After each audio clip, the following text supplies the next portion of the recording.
नमस्कार, आप सभी का स्वागत है रेडियो द्वारका में। आजकल साइबर क्रिमिनल्स बहुत जोर शोर से काम पे लगे हैं और करीब करीब मुझे ऐसा लगता है कि हर हफ्ते में एक आध आदमी के पास जो है एक आध कॉल आई जाता होगा। अभी हाल ही में मेरे पास एक साइबर ठग का कॉल आया और वो जो कॉल था वो था बेसिकली क्रेडिट कार्ड को लेकर।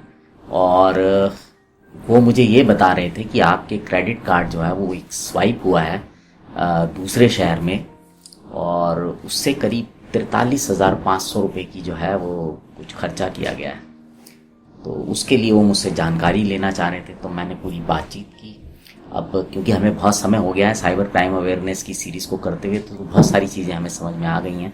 तो जैसे ही वो कॉल आया मैं समझ गया था कि इसमें कुछ गड़बड़ है और तुरंत हमने जो है उसको फिर रिकॉर्ड करने के लिए तैयारी कर ली और बातों बातों में हमने रिकॉर्ड किया। लेकिन जो इनिशियल बातचीत थी वो उसमें रिकॉर्ड नहीं हो पाई। वो मैं आपको बताता हूँ क्या था कि मेरे पास पहले रिकॉर्डेड कॉल आया जिसमें बहुत ही बढ़िया तरीके से अंग्रेजी भाषा में बोला जा रहा था कि भाई आपका जो है क्रेडिट कार्ड स्वाइप हुआ है जिससे कि 43,500 रुपये निकाले गए हैं, तो आप 9 दबाएं और हमारे जो एग्जीक्यूटिव है उससे बात करें। और ये जो वो मुझे कह रहे थे वो एक बहुत ही बड़े बैंक का नाम लेकर कह रहे थे। आप इस बातचीत में सुनिएगा। और जैसे ही ये मैंने सुना मैं तुरंत दिमाग खटका और मैंने कहा चलो भाई इसको रिकॉर्ड करते हैं। तो अब आप ये बातचीत सुनिए। इस बातचीत को सुन के आप खुद सोचिए कि अगर आपके पास ऐसा कॉल आए तो आप किस किस पॉइंट पर शक करेंगे। राहुल जी, ये मेरे क्रेडिट कार्ड पे क्या ट्रांजैक्शन हुआ है? ओके, तो आपको एचडीएफसी बैंक की तरफ से कोई auto generated voice message call आया है, राइट सर? हाँ जी सर, आपको एचडीएफसी बैंक की तरफ से कोई ऑटो जनरेटेड वॉइस मैसेज हाँ जी हाँ जी, अभी आया था, अभी मैसेज आया था ना उसी से, इसीलिए फोन मैंने बात की उसी पे। ठीक है सर, तो घबराने की जरूरत वो वॉइस कॉल है। हाँ जी, आपकी आवाज सर, आपको किस तरह का वॉइस मैसेज कॉल आया था? हमें आया था कि भाई आपका जो है 43,000 का कोई अमाउंट हुआ है क्रेडिट कार्ड पे कुछ परचेज, तो उसके लिए आया था।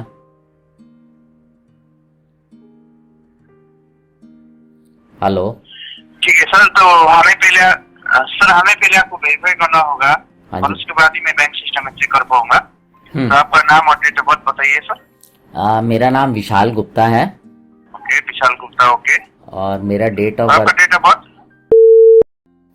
0469। 29/04/1969, राइट? हाँ जी हाँ जी हाँ जी हाँ जी। Okay, thank you for verification, sir. Just hold on a minute. I will check for you.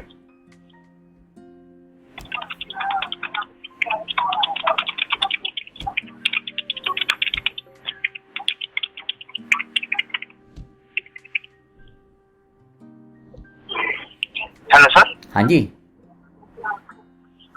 Hello. Thank you for being online. Sir, I have checked in my bank system, and according to bank system, here is a HDFC Regular Gold Credit Card. Hitting in last 4 digits 3345 is showing the. Sir आप हिंदी में बोल सकते हो थोड़ा सा, मेरे को समझ में आ रहा है लेकिन।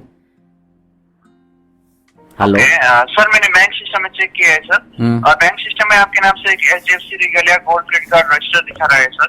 और इस क्रेडिट कार्ड का लास्ट 4 डिजिट है 3345। 3345। हाँ यस सर। हाँ। और सर, एक क्रेडिट कार्ड अभी भी स्वाइप हुआ है सुप्रीम मोबाइल विजयनगर चेन्नई में। अमाउंट है 43,594। टाइम है 9:50 AM सर। नहीं मेरा तो जुलाई 4, 2020 नहीं मेरा तो कोई है नहीं ऐसा। मैंने तो कोई का ट्रांजैक्शन नहीं किया। तो आप कहना चाहते हैं आपने कोई ट्रांसफर नहीं किया है, राइट?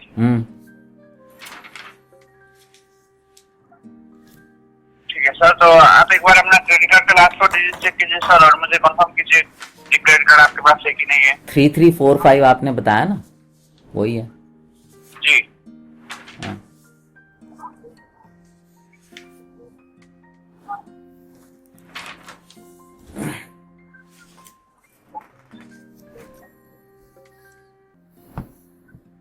चेक कीजिए सर और मुझे कंफर्म कीजिए।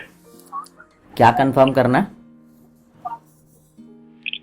सर पहले आप अपना क्रेडिट कार्ड का लास्ट 4 डिजिट चेक कीजिए सर, और मुझे कंफर्म कीजिए क्रेडिट कार्ड आपके पास है कि नहीं। मेरा 3345 ही है जो आप कह रहे हैं। Yes sir. आप लिखिए 3